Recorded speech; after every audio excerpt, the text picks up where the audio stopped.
सभी हाजरात का यहाँ पर समय निकाल कर आने के लिए, मुझे मेरी बात कहने का अवसर देने के लिए आपका तहे दिल से शुक्रिया अदा कर रहे हैं, आपका धन्यवाद कर रहे हैं। मेरा ही नाम है प्रशांत किशोर।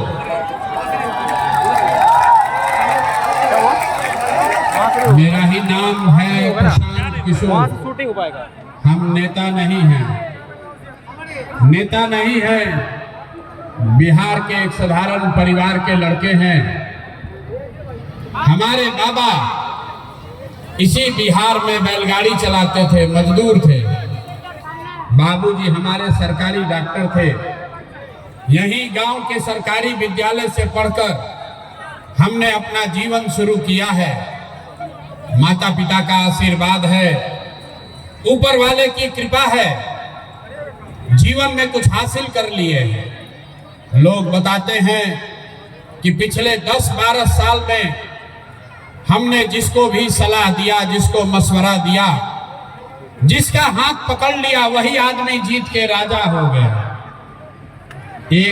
पिछले 10 बरस में 1-2 नहीं, 10 से ज्यादा राज्यों में मुख्यमंत्रियों को बनाने में, सरकारों को बनाने में हमने कंधा लगाया है।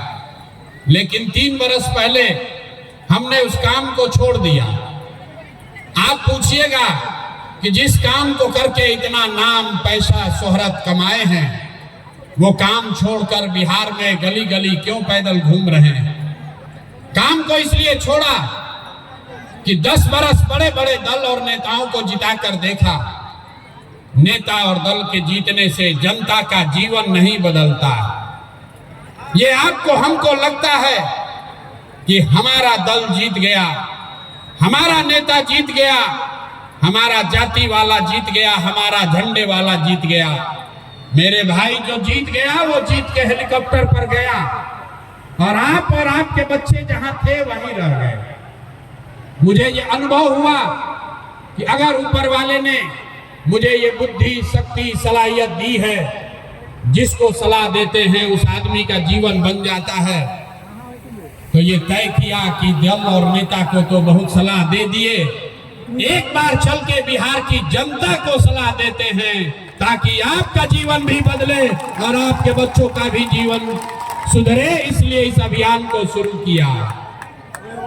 ये वोट मांगने की सभा नहीं है, हम वोट नहीं मांगते हैं। पिछला 3 बरस से 5000 गांव में पैदल गए हैं, आज तक किसी गांव में वोट नहीं मांगा। वोट क्यों नहीं मांगते हैं? अरे भाई, वोट मांगने वाला तो हर दिन, हर साल आपके यहाँ कोई ना कोई आता ही है। जो आता है यही कहता है हमको वोट दे दीजिए, हम आएंगे, आपका जीवन सुधर जाएगा, सब काम हो जाएगा। यही सुन सुन के आप जीवन भर से वोट दिए जा रहे। पहले 40-50 बरस तक हमने, आपने कांग्रेस को वोट दिया, फिर 15 बरस गरीब के बेटा लालू जी को हम लोग राजा बनाए। अभी 20 बरस से नीतीश बाबू कुर्सी पर बैठे हैं। लोगों ने दिल्ली में मोदी जी को भी बैठा कर देख लिया। बिहार में आपका और आपके बच्चों का जीवन नहीं सुधरा। तब आए हैं कोई प्रशांत किशोर, आप हमारी बात सुनिएगा, हम पर भरोसा करके हमको वोट दीजिएगा। तो इसका क्या गारंटी है कि जीतने के बाद हम आपके साथ धोखा नहीं करेंगे? अरे भाई, वोट से पहले तो सब आदमी अच्छे बतियाता है, वोट लेने के बाद आपका गला काटता है। इसीलिए हम आपसे वोट नहीं मांगेंगे। लेकिन अगले 15 मिनट में एक रास्ता बताएंगे, गरीबी से निकलने का रास्ता। आप उसको सुन लीजिए, पसंद पड़े तो सीख लीजिए। अगर आपने वो रास्ता सीख लिया तो उसके बाद जिसको मन है उसको वोट दीजिए, वोट जिसको मन है उसको दीजिए। लेकिन जो अभी रास्ता बताएंगे वैसे दीजिएगा। तो और कुछ हो या ना हो, बिहार में आपके बच्चों के लिए बढ़िया पढ़ाई और रोजगार निश्चित तौर पर हो जाएगा। और अगर न हो तो मुखिया का नहीं, विधायक का नहीं, सांसद का नहीं, अपना बेटा अपना भाई प्रशांत किशोर का गला पकड़ लीजिएगा। अब अगले 15-20 मिनट तक आपको आपस में बात नहीं करना है। आपसे कुल जमा 2 सवाल पूछेंगे, उसका आपको जवाब देना है। और अभी आपको अपने आंख के सामने दिखेगा कि आपकी गरीबी, बदहाली, परेशानी का कारण क्या है और इससे निकलने का उपाय क्या है। जितने लोग आए हैं सबको जवाब देना है, हाँ या ना बोलना है। जरा सब लोग सोचकर बताइए, आपके गांव पंचायत में, यहां किशनगंज में, आपके यहां और कुछ हो या ना हो, आप सभी के बच्चों के लिए बढ़िया पढ़ाई और रोजगार की व्यवस्था होनी चाहिए या नहीं होनी चाहिए? हाथ सबका उठना चाहिए। होना चाहिए कि नहीं होना चाहिए? जोर से बोलिए, होना चाहिए कि नहीं होना चाहिए? पढ़ाई रोजगार होना चाहिए कि नहीं होना चाहिए? होना चाहिए। हम नहीं सिखाए। देखिए यहाँ आए जितने लोग हैं कितना समझदार है। चाहे आप हिंदू हैं या मुसलमान, अगड़े हैं या पिछड़े, महिला हैं या पुरुष, पढ़े लिखे हैं या अनपढ़, सब ने कहा कि न भैया पढ़ाई और रोजगार तो होना ही चाहिए। इतनी समझ आपको सबको पहले से है, क्योंकि आपको मालूम है अगर आपके बच्चे के लिए बढ़िया पढ़ाई रोजगार हो जाए तो कोई नेता बने, कोई विधायक बने, लालू बने, नीतीश बने, मोदी बने, अगर आपके बच्चे के लिए बढ़िया पढ़ाई रोजगार हो जाए तो आपका जीवन सुधर जाएगा। ये बात आपको पहले से पता है। अब आप देखिए, आपकी दुर्दशा का कारण अभी दिखाएंगे।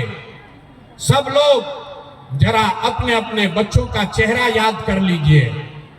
सब आदमी अपने अपने जरा बच्चों का चेहरा याद कर लीजिए और अपने बच्चों के नाम पर ईमानदारी से बताइए, आप में से किसने जीवन में एक बार भी अपने बच्चों के पढ़ाई रोजगार के लिए वोट दिया है?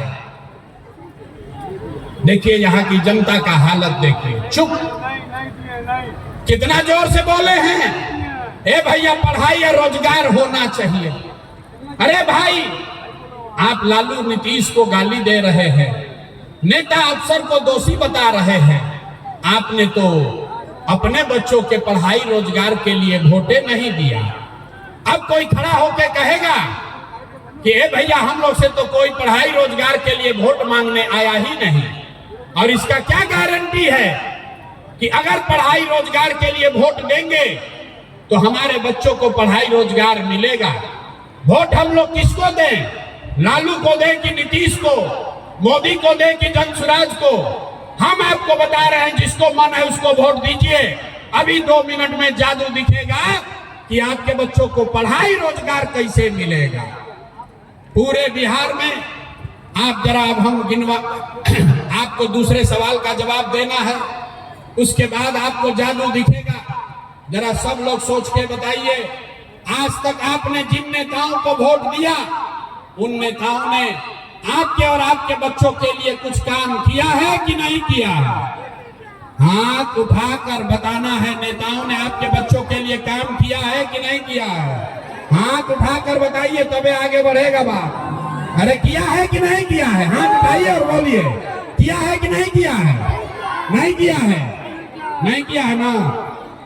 पलटिएगा मत, वीडियो में रिकॉर्ड हो गया। यहाँ लोग आए हैं, कह रहे हैं कि जिन नेताओं को हम लोगों ने वोट दिया किसी ने हम लोग के बच्चों के लिए काम नहीं किया। तो हम अब गिनवाना शुरू करते हैं। सही बोले तो जोर से हाँ बोलिएगा, गलत बोले तो ना बोलिएगा। बात खत्म होगा, दिखेगा कि पढ़ाई रोजगार कैसे मिलेगा। पूरे बिहार में, किशनगंज में यहाँ आए हुए बहुत सारे लोगों ने 5 किलो अनाज के लालच में मोदी जी को, भाजपा को वोट दिया है। तो बिहार में चाहे जितना चोरी भ्रष्टाचार है, 1 किलो चोरी करके यहाँ के गरीब को 4 किलो अनाज मिल रहा है कि नहीं मिल रहा है? अरे बोलो भैया, 4 किलो अनाज मिल रहा है कि नहीं मिल रहा है? आपने, हमने वोट दिया हिंदू मुसलमान बनके। भाजपाइयों ने कहा चुनाव से पहले सारा हिंदू एक हो जाइए, मुसलमान को सबक सिखाना है, मुसलमान नहीं जीतना चाहिए। हम लोग को अयोध्या में राम जी का मंदिर बनाना है। तो जितने यहाँ लोग आए हैं, जितने हिंदू आए हैं, आपके गांव में नाली गली नहीं बना, स्कूल अस्पताल नहीं हुआ, फैक्ट्री नहीं लगी, लेकिन आपके वोट से अयोध्या में राम जी का मंदिर बना है कि नहीं बना है? आपने, हमने, कई लोगों ने वोट दिया जाति के नाम पर, अपने जात के नेता को। बिहार में आदमी कहता है जिए चाहे मर जाए, अपना जात वाले को ही वोट देंगे। तो बिहार में आपके जात के नेता ने आपके बच्चों के पढ़ाई रोजगार का बात किया या नहीं किया, लेकिन जाति का बात और जाति का गिनती जनगणना पूरा बिहार में कराया है कि नहीं कराया है? अरे जाति का जनगणना हुआ है कि नहीं हुआ? तो बताते काहे नहीं, सो क्यों रहे हैं? जाति का जनगणना बिहार में हुआ है कि नहीं हुआ? आपने, हमने, कई लोगों ने वोट दिया नीतीश कुमार को। लोगों ने कहा हम लोग को बिजली पानी सड़क चाहिए। लालू जी के राज में बिजली पानी सड़क नहीं था, तो नीतीश के राज में इसी बदहाल बिहार में बिजली का बिल 2000 आए चाहे 6000, घरे घरे बिजली आया है कि नहीं आया है? अरे बोलो भाई, बिजली आया है कि नहीं आया? आपने, हमने वोट दिया मोदी का भाषण सुन के कि मोदी जी ने गुजरात में बड़ा विकास किया है। तो भैया मोदी गुजरात में तो विकास कर रहे हैं, पूरा देश का पैसा ले जाकर गुजरात के गांव गांव में फैक्ट्री लगा रहे हैं, और पूरे बिहार से, किशनगंज, अररिया से आपके हमारे बच्चे गुजरात में जाकर नौकरी मजदूरी कर रहे हैं कि नहीं कर रहे हैं? अरे भाई, तो कौना बात पर वोट दिए हो जो नहीं मिला? आपने अपने बच्चों के नाम पर कहा कि भाई हम लोगों ने अपने बच्चों के पढ़ाई रोजगार के लिए जीवन में वोट नहीं दिया, यही बताने आए हैं। बोइएगा बबूल तो आम कहां से खाइएगा? वोट दोगे 5 किलो अनाज के लिए तो रोजगार कहां से आएगा? वोट दोगे हिंदू मुसलमान के लिए, मंदिर मस्जिद के लिए, तो आपके यहाँ फैक्ट्री स्कूल कहां से लगेगा? वोट दीजिएगा जाति के नाम पर तो आपके बच्चों के लिए पढ़ाई कहां से मिलेगा? आपने मंदिर के लिए वोट दिया, मंदिर बना है। आपने अनाज के लिए वोट दिया, अनाज मिल रहा है। आपने बिजली के लिए वोट दिया, बिजली आई है। आपने गुजरात के विकास के लिए वोट दिया, गुजरात में विकास हुआ है। बिहार में आपने अपने बच्चों के पढ़ाई रोजगार के लिए वोट नहीं दिया, इसीलिए आपके बच्चे अनपढ़ और मजदूर हैं। यही बात बताने के लिए आए। यहाँ पर इतने मुस्लिम भाई आए हैं, ये इनको पता नहीं चल रहा है। देश में बड़ी हालत खराब है। लोग, मुस्लिम समुदाय के लोग कहते हैं अरे भाई आगे का रास्ता नहीं सूझ रहा, आगे का रास्ता नहीं सूझ रहा है, क्या किया जाए, किसको वोट दें? जिसको वोट दिया वही हम लोग को ठग रहा है। हम आपको बता रहे हैं कि आपकी ये दुर्दशा क्यों है, आपकी ये दुर्दशा क्यों है, ये आपको बताने आए हैं। इसलिए नहीं कि लालू जी ने आपको ठगा, इसलिए नहीं कि कांग्रेस ने आपको ठगा। आपकी दुर्दशा इसलिए है, मुसलमानों की दुर्दशा इसलिए है कि आपके दीन में, आपके कौम में सामाजिक राजनीतिक जीवन के नजरिए से जो बातें पैगंबर साहब ने आपको बताई, आपने उसका भी ध्यान नहीं रखा। जिस कौम के सबसे पवित्र ग्रंथ कुरान का पहला शब्द है इकरा, जिस कौम के सबसे पवित्र ग्रंथ कुरान का पहला शब्द है इकरा, मतलब पढ़ो, वो कौम आज देश की सबसे अनपढ़ कौम है। और आपको अपने बच्चों के पढ़ाई की चिंता नहीं। आप कहते हैं कि हम उसको वोट देंगे जो भाजपा को हराएगा। आपको बताया गया, इस्लाम में बताया गया कि हक और बातिल में आपको हक के साथ खड़ा होना है। लेकिन आज जो मुसलमान यहाँ बैठे हैं, आपको हक की चिंता नहीं है, आप तो तादाद के साथ जाना चाहते हैं। तादाद में अगर बातिल भी दिखता है, भाजपा को हराता हुआ दिखता है, तो आप तादाद के साथ जाते हैं। इसीलिए ये दुर्दशा है, इसीलिए ये दुर्दशा है। अरे भाई, हम आपको क्या सिखाएंगे? अगर आप पैगंबर साहब की बात नहीं मानते हो, अगर आप इस्लाम में सिखाई हुई रास्ते पर नहीं चलोगे, तो आपका दुर्दशा तो होगा ही होगा। आप कह रहे हैं कि हमारा रहनुमा कौन होगा? पैगंबर साहब ने कहा कि जिस कौम को अपने रहनुमाओं की समझ न हो, उसके ऊपर जालिम हुक्मरानों को मुसल्लत कर दिया जाता है। तो अगर आज का हुक्मरान जालिम है, अगर आज का हुक्मरान जालिम है, तो इसका मतलब है कि कहीं न कहीं आपसे अपने रहनुमाओं को चुनने में गलती हुई है, तभी आज ये दुर्दशा हुआ। ये हम नहीं कह रहे, ये बात पैगंबर साहब ने कही है कि जिस कौम को अपने रहनुमाओं की समझ न हो, उसके ऊपर जालिम हुक्मरानों को मुसल्लत कर दिया जाता है। और आज अगर आपकी ये दुर्दशा है, तो इसलिए है कि आपने हक का साथ छोड़ दिया, आपने तादाद की चिंता की, आपने सही लोगों को रहनुमा नहीं बनाया। यहाँ आते हैं ओवैसी साहब, ओवैसी साहब ने कहा कि मुसलमानों को अपना रहनुमा खड़ा करना चाहिए। हम भी ये कह रहे हैं कि आपका रहनुमा कोई दूसरा नहीं हो सकता है, मुस्लिम कौम से ही कोई रहनुमा खड़ा होना चाहिए। लेकिन ओवैसी साहब और जनसुराज में एक मूलभूत फर्क है। ओवैसी साहब ये कह रहे हैं कि मुसलमानों को एकजुट होना चाहिए और अपना नेता, अपना रहनुमा खड़ा करके लड़ाई लड़नी चाहिए। जनसुराज ये कह रहा है कि मुसलमानों को अब एक साथ खड़ा होना चाहिए, अपना रहनुमा चुनना चाहिए। लेकिन ये जो लोकतांत्रिक लड़ाई है, वो अकेले नहीं, उन हिंदुओं के साथ लड़ना चाहिए जो विचारधारा के आधार पर आज भाजपा से लड़ने को तैयार है। इसीलिए जनसुराज के झंडे में दो ही चित्र है, एक गांधी और एक बाबा साहब अम्बेडकर। क्योंकि जो गांधी को मानने वाले लोग हैं, जो बाबा साहब अम्बेडकर को मानने वाले लोग हैं, वो भाजपा के साथ कभी भी विचारधारा के आधार पर नहीं जा सकते हैं। तो अगर आप गांधी और अम्बेडकर के मानने वाले लोगों के साथ सामाजिक राजनीतिक गठजोड़ बनाएंगे, तब भी आपको सफलता मिल सकती है। सिर्फ अकेला मुसलमान चुनाव नहीं जीत सकते हैं।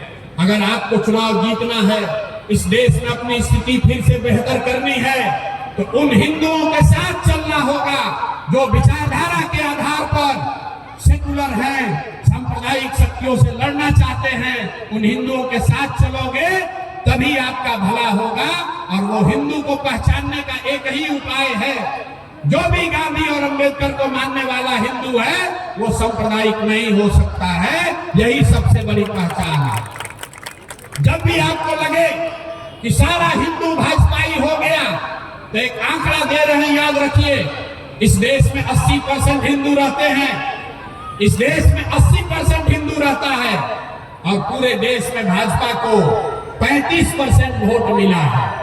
तो गणित का 5वां क्लास का विद्यार्थी भी बता देगा कि 80% हिंदुओं के इस देश में अगर भाजपा को 35% वोट मिला है, इसका मतलब है कि आधे से ज्यादा हिंदू आज भी भाजपा को वोट नहीं देते हैं। जरूरत इस बात की है कि उन हिंदुओं को पहचानिए, जाति के आधार पर नहीं, विचारधारा के आधार पर। जो हिंदू विचारधारा के आधार पर भाजपा से लड़ने को तैयार है, उसके साथ सामाजिक राजनीतिक गठजोड़ बनाइए, तभी आपका पलड़ा भारी होगा। क्योंकि आधा हिंदू और मुसलमान साथी अगर साथ मिल जाए, तो आप होंगे 60% और भाजपा होगी 40%। यही तरीका, यही हथियार है भाजपा को हराने का, दूसरा कोई उपाय नहीं है। यही रास्ता बता रहे हैं। गांव-गांव जाके जनसुराज में लोगों को एक ही चीज बता रहे हैं, एक बार जीवन में आप खड़े होइए और अपने बच्चों के पढ़ाई और रोजगार के लिए वोट दीजिए। इसलिए नहीं कि प्रशांत किशोर कह रहे हैं, इसलिए कि आपके हदीस में भी ये बात कही गई सही मुस्लिम, सही बुखारी में ये लिखा हुआ है कि हर मुसलमान की उन पर ताकीद की गई है कि आपको अपने बच्चों की अच्छी परवरिश करनी है, उसको अच्छा नाम देना है, उसकी तालीम और तरबियत करनी है। और आज आप अपने बच्चों की चिंता छोड़ के लालू नीतीश के चक्कर में पड़े हैं। कौन मोदी को हराएगा, कौन मोदी को जिताएगा? मेरे भाई, एक बार जो रास्ता इस्लाम में बताया गया है उसको पकड़िए, अपने बच्चों की चिंता कीजिए, आपकी जीत अपने आप होगी, भाजपा अपने आप हारेगी। यही रास्ता बताने आए हैं। ठीक लगे तो ये संकल्प लेकर जाइए, किसी से डरिए मत, डरिए मत। जो मुसलमान कहता है कि हम अल्लाह को छोड़कर किसी से नहीं डरते हैं, और आपको भाजपा का डर इतना लगता है कि किसी ने भाजपा का नाम लिया और डर के मारे आप उसको वोट दे दिए। तो मेरे भाई, अगर आप अल्लाह को छोड़कर किसी से नहीं डरते हैं तो आपको भाजपा से भी डरने का जरूरत नहीं है। अपने दम पर खड़ा होइए, अपने बच्चों की चिंता कीजिए, अपने बच्चों के पढ़ाई रोजगार की चिंता कीजिए। लोग वोट क्यों देता है? लोग वोट 3 वजह से देते हैं। लोग वोट देते हैं विकास के लिए, लोग वोट देते हैं राजनीतिक भागीदारी के लिए, और लोग वोट देते हैं अपने राजनीतिक विरोधी को हराने के लिए। इन तीनों नजरिए से 30 बरस से राजद को, लालटेन को वोट देने वाले लोग, आप जरा समझ लीजिए, विकास आपको मिला नहीं। आज बिहार में दलितों के बाद सबसे ज्यादा गरीब पढ़ाल फटेहाल अगर कोई है तो वो मुसलमान समाज के बच्चे हैं। तो विकास आपको मिला नहीं। भागीदारी का तो आलम ही ये है कि पूरे बिहार में आबादी के हिसाब से आपके 40 विधायक होने चाहिए। पूरे बिहार में खाली 19 मुस्लिम विधायक हैं। 1650 मुखिया होना चाहिए, 1100 से कम मुखिया है। 27,000 से ज्यादा वार्ड सदस्य होने चाहिए, 11,000 से कम वार्ड सदस्य मुस्लिम हैं। ये इसलिए है कि आपकी राजनीतिक विरासत को खत्म कर दिया गया। लालू जी ने बता दिया कि भाई तुम राजनीति मत करो, हमारे पीछे चलो, हमारे लालटेन में किरासन तेल बनकर जलते रहो, हम तुम्हारे यहाँ रोशनी करेंगे। लेकिन आपने देख लिया 35 वर्ष से जिस लालटेन में आप किरासन तेल बनकर जल रहे हैं, रोशनी हो रही है लालू जी के घर में और जल रहा है आपका और आपके बच्चों का भविष्य। तो तय आपको करना है कि आपको लालटेन में किरासन तेल बनना है कि अपने घर में रोशनी और प्रकाश लेकर आना है। तो मेरे भाई, एक बार जीवन में जो बात इस्लाम में बताई गई उसको फॉलो कीजिए, अपने बच्चों के पढ़ाई रोजगार की चिंता कीजिए, हक के साथ खड़े होइए, तादाद की चिंता मत कीजिए, हक के साथ खड़े होइएगा, अपने आप सही रास्ता निकलेगा, अपने आप भाजपा को हरा पाएंगे। यही आपसे अपील करने आए हैं। आप सबका यहाँ आने के लिए, बात सुनने के लिए बहुत बहुत धन्यवाद।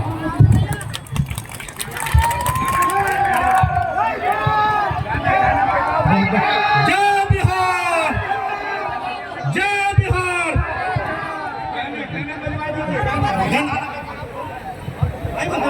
गाना बजा देना, वही वाला जो शुरू में चला था। आप तमाम लोगों